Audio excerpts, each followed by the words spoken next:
Welcome, and we are going now to introduce this first phase of the Right Way Forward methodology, which is the community mobilization.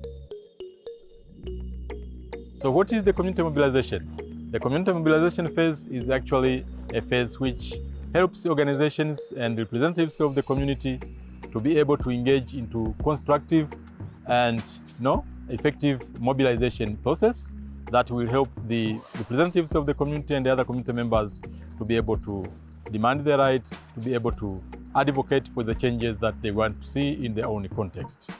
So we will try to understand the different people, the different stakeholders that will try to be engaged into this process, women, men, young people, so that this process becomes inclusive. So the community mobilization phase is divided into 3 steps. The first step being the planning and the stakeholder engagement. So what is planning and the stakeholder engagement? This is the step which actually helps the community members, organizations, and other stakeholders to be able to understand the context in which this Right Way Forward process operates.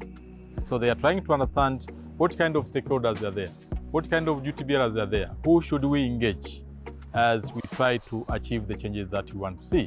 So this is the planning and the stakeholder engagement process. And it is also through this process that the community representatives and organizations are supported to select a good team of community facilitators that will try to drive forward this process. And we are talking about the community facilitators because we know these are the people who are based in that particular context, and they know the community is much better than anyone else. So these are very crucial in this process, and they need to be selected carefully so that they are the ones who are having knowledge and experience leading other people towards achieving the change they want to see. Then the second step under this methodology or under this process is called the community facilitators training. Now this is a step that helps to guide how these community facilitators will be trained. We want to train these community facilitators so that they can try to understand the methodology entirely and then be able to lead the whole process by themselves. They are the ones who will take ownership, and they are the ones who will also try to be thinking about the future processes. For example, organizing the community workshops that will come in the future.